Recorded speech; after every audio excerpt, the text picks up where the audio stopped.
खूनी गुड़िया। वो आवाज। आधी रात का वक्त हो चुका था। पड़ोस वाले घर से फिर से किसी बच्चे की रोने की आवाज सुनाई देने लगी और साथ में उसी घर में रहने वाली देवकी नाम की औरत की लोरी गाने की आवाज भी। यह आवाज सुनते ही राधिका डर से थर थर कांपने लगी। उसने जल्दी से गहरी नींद में सोए अपने पति केशव को जगाया।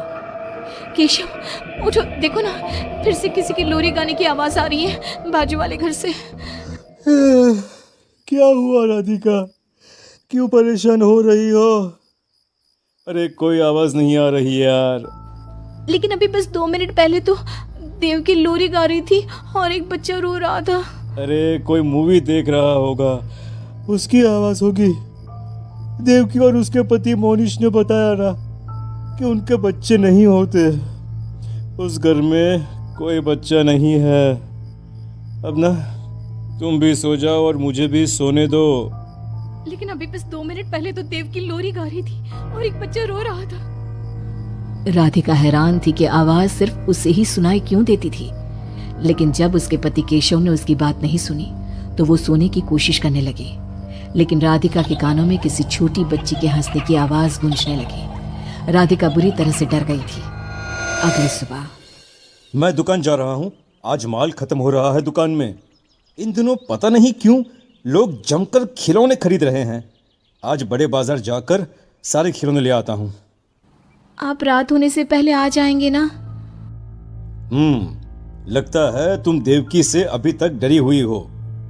अच्छा ठीक है, देखो घर के पीछे वाली गैलरी में मत जाना, क्योंकि वहां से तुम्हें अक्सर देवकी नजर आती है और तुम ना फिर डर जाती हो। ठीक है केशव, मैं आज उधर जाऊंगी ही नहीं। जब भी उधर देखती हूँ कुछ डरावना ही नजर आता है।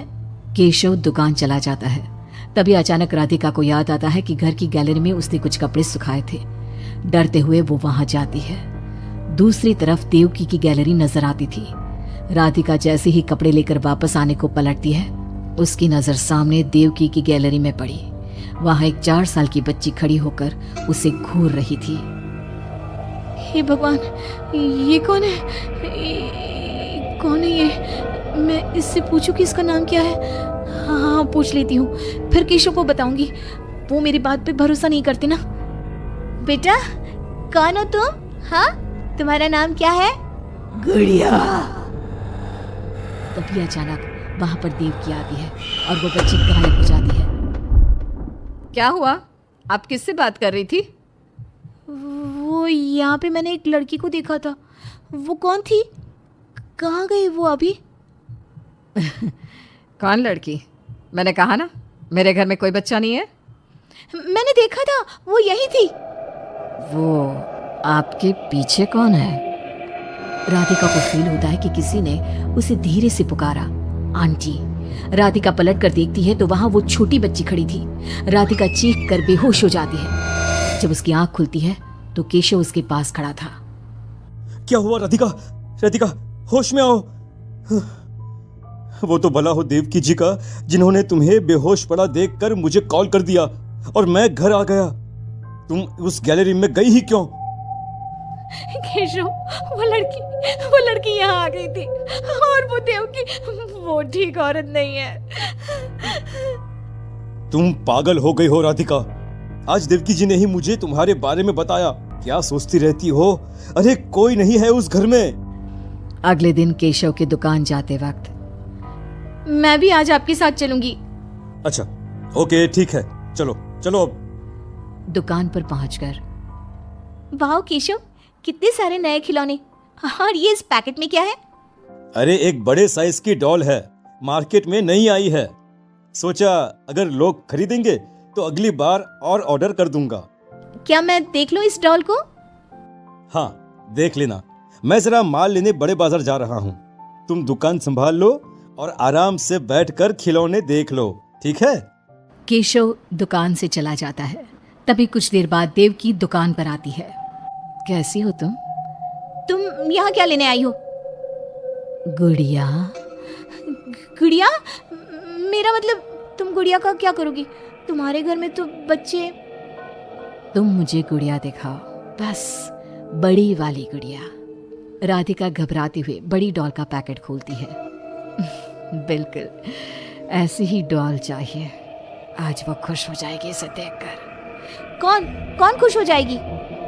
देवकी अजीब नजरों से राधिका को देखती है और बिना कुछ कहे पैसे देकर चली जाती है। उसके जाने के बाद राधिका शॉप के अंडरग्राउंड में नए टॉयज का मॉल चेक करने जाती है। वहां बच्चों का एक झूला था। राधिका ने देखा कि वो झूला हिल रहा था, जैसे अभी अभी कोई वहां से उतरा हो। राधिका को किसी छोटे बच्चे की आवाज आती है। कौन है वहां? वही छोटी लड़की जो देविका के घर दिखी थी राधिका के सामने आ जाती है। आंटी, मुझे गुड़िया चाहिए, वो बड़ी वाली। मेरे पास कोई गुड़िया उड़िया नहीं है।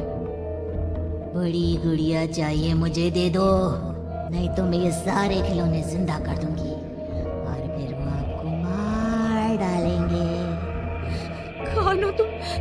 मैंने कहा ना नहीं है मेरे पास बड़ी गुड़िया। अभी तो थी ना, कहाँ गई? वो देवकी ले गई अपने साथ। अभी जाओ और मेरी गुड़िया लेकर आओ, वरना। उस छोटी लड़की के नाखून बड़े हो जाते हैं और पैर उल्टे। वो बहुत ही खौफनाक दिखने लगती है। नहीं देखो, मैं अभी जाकर तुम्हारी गुड़िया लाती हूँ। तुम यहीं रुको। नहीं, मैं तुम्हारे साथ चलूंगी, कहीं तुम भाग गई तो। राधिका शॉप से निकलकर तेज स्पीड में सड़क पे चलने लगती है।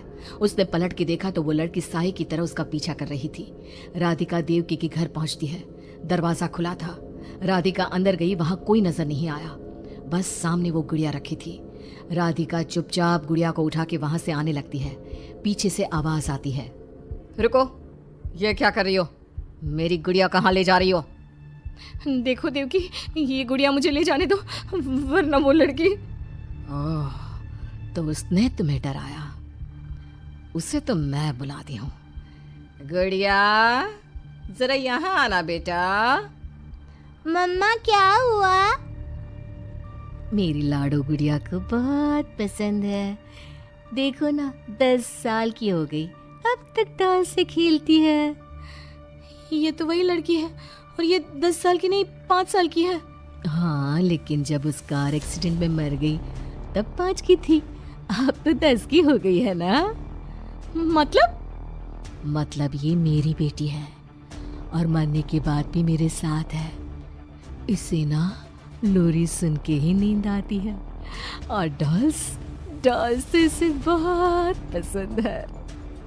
राधिका बुरी तरह से घबरा के भागती है। भागते भागते मेन रोड पे आ जाती है। वहीं उसका एक्सीडेंट होता है और उसकी मौत हो जाती है। उधर राधिका की मौत के बाद केशव को पास वाले घर से बच्चे के रोने और लोरी गाने की आवाज सुनाई देने लगती है।